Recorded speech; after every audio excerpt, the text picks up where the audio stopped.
Chapter 11 Slides. Let me start by saying that PowerPoints are not presentations. You are the presenter. A PowerPoint, no matter what kind of presentation it is designed to simply be your aid. Two critical issues to share. Number one, the litmus test. Most presentations today are done using PowerPoint or Keynote. I have what I think is a good litmus test for once you've completed your PowerPoint. Ask yourself this very honest question.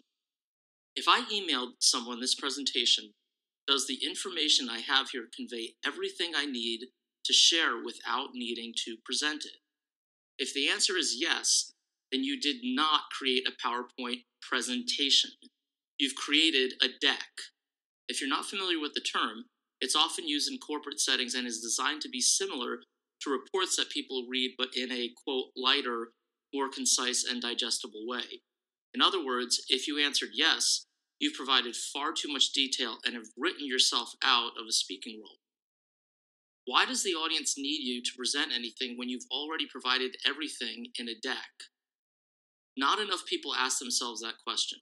So, if you're planning to present and you've created a deck, you'll need to go back and rework your PowerPoint to make it a presentation. Number two, slides are for your audience, not you. Too many presenters forget the true purpose of slides. They are for your audience. Also, remember that you don't really want your audience to read much of anything. You want them to look. Additionally, you'll notice some presenters look at their slides far too much. Or worse, they read word for word from the slide. Literally. This is likely an indication that they don't own their content. Many books discuss how to prepare slides, and I generally agree with the advice. Things such as keeping slides clean and simple, not putting too much information, limiting the amount of text, using illustrations, tables, charts, etc. These are all good advice that I prescribe to. Make numbers meaningful. With regards to presenting numbers, I always stress that you should use analogies that your audience can relate to. I'll take a page from one of my business heroes, Steve Jobs. Jobs always made numbers meaningful. Whether you're a finance person or not, don't be afraid to simplify numbers with analogies that make sense to a general audience. I remember when MP3 players were gaining popularity in the late 90s. All the major players at the time, Sony, SanDisk, Creative Zen, etc., were marketing their devices with 256 megabytes, 512, 1 gigabyte, etc. of storage. And yes, back in the late 90s, that was a lot of storage. But when Jobs unveiled the very first iPod in 2001, he simplified it by saying, 1,000 songs in your pocket. It was simple. It was relatable. Whether you're presenting to a technical audience that understands megabytes and gigabytes, simplifying in a way that everyone can understand makes a lot of sense and can set you apart. Putting on my marketing hat for a moment, when the MP3 player was a new device, most people don't know what storage sizes meant. Everyone knows what 1,000 songs in your pocket means, though, right? Your sweet little 95-year-old grandmother in 2001 would have known what 1,000 songs in her pocket meant.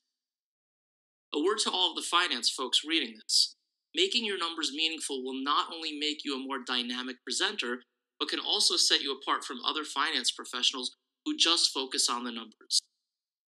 What good are the numbers if others can't understand and digest them? Presentations with numbers. In addition to making numbers more effective from the standpoint of what was discussed above, it's also important to make your numbers visually impactful as well. While many of us, myself included, are trained to keep overall slide presentations to approximately 10, exclusive of appendices, there are times where you can break the rules and the reward will be worth the risk.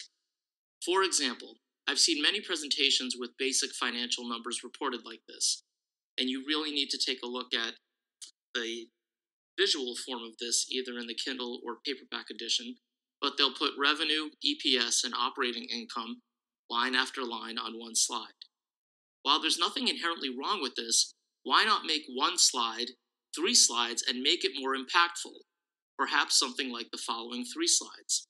Again, please take a look at the text version in either Kindle or PowerPoint, there is one slide dedicated to revenue, one slide dedicated to EPS, and one slide dedicated to operating income. All of the information and all of the numbers dedicated to each of these three financial metrics are nice and large, and in my opinion, they're a lot more impactful. Here, I think you'll agree, the numbers are large and impactful. And if you were thinking, why are the slide titles on the bottom as opposed to the top? Well, my response is, who cares? I think this looks fine and doesn't compete with the numbers. What will really happen if you put the slide title at the bottom, as long as it still makes sense and works? Is the title police going to come and arrest you? Imagery, logos, photos, etc. I also suggest using imagery when appropriate.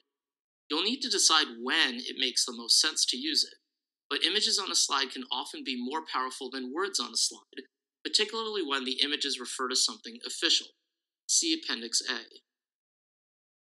A picture is not always worth 1,000 words. I once saw a well-known businesswoman give a presentation on her life, sort of a mini biography, using PowerPoint and included photos of herself. While imagery can be very powerful, showing a photo of yourself that arbitrarily coincides with a breakthrough moment in your career doesn't really add any value to the presentation. It's just a photo of you that happens to be from that time in your life. So what? It doesn't relate back to the point. For example, if you finally saw career success come at age 50 and you show a picture of yourself blowing out candles on your 50th birthday cake, that's not very important. It's arbitrary. Your presentation is not about you turning 50. It's about you sharing that you achieved real success at 50. However, if you want to show a picture of yourself opening the door of the office you were finally able to rent, and you happen to be 50 in the photo, that can be effective. See the difference? I hope I'm not stating the obvious, but I thought it was worth mentioning since I know many people who can't make this distinction. So don't let it be arbitrary or come across as trivial. Make it meaningful and relevant. Slide count and using appendices. I'd also suggest that you try to limit the presentation to 10 slides, if possible, excluding a cover slide. There are, however, some exceptions to this rule, but 10 slides are a good gauge. Create an appendix if you have additional information. An appendix is great for two reasons. It shares additional detail with your audience if they ask for it afterwards, and it shows that you came well prepared. This can be particularly meaningful when the audience is comprised of your superiors. A quick note on slide animation. I'm a fan of slide animation, but you should know how and when to utilize them. Be conservative and use them with purpose. In other words, don't have something flying across the screen just for the sake of flying across the screen. You might find it fun, but your audience might find it distracting, trivial, or even juvenile. Keep these guidelines in mind when animating your slides. Bullet 1. Have separate bullet points and or imagery appear one at a time when presenting ideas one at a time. Bullet 2. Allow animation to mimic the ideas expressed on the screen. For example, if you are presenting either an outdated idea or something you don't agree with, in order to juxtapose it with something better, allow it to dissolve before introducing the better idea. That's where you can have fun with animation, and it's completely appropriate. Bullet 3. Both PowerPoint and Keynote allow you to set a time duration for animations. Make sure you test it out. Believe me, if you don't, your animation may look fine when you're creating it, but when you're presenting it, you'll end up wondering why it takes so long. If your bullet points are set to appear every second, drop it down to half a second. Bullet 4.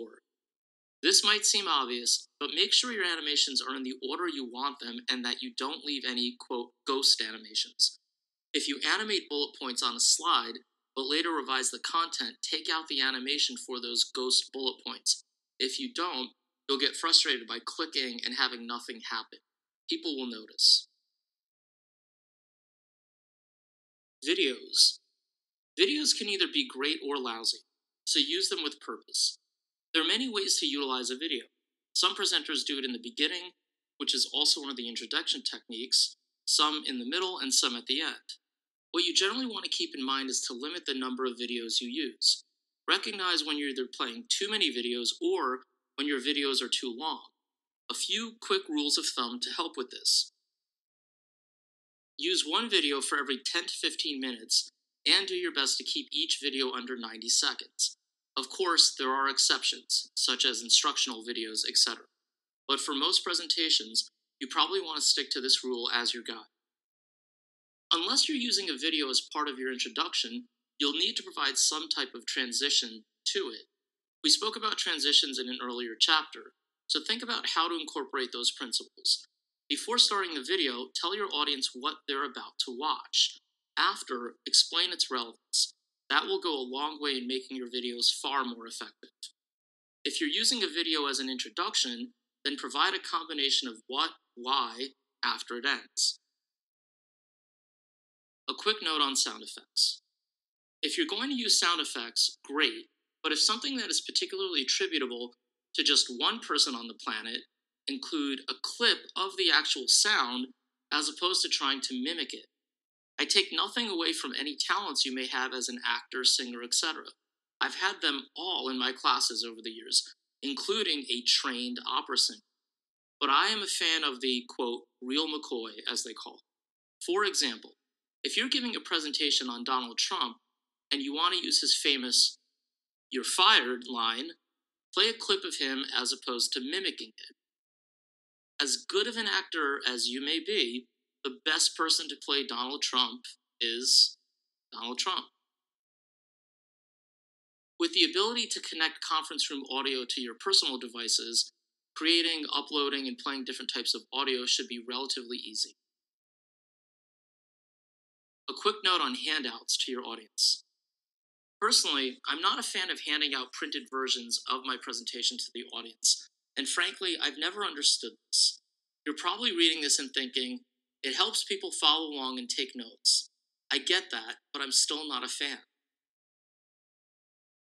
When you hand out a printed version, the audience spends too much time looking down, flipping pages, or looking ahead rather than giving you the attention you deserve. If the audience wants to take notes, they can do so on their own without a copy of your slides. As mentioned earlier, if you're going to provide a hard copy of the slides, do it after.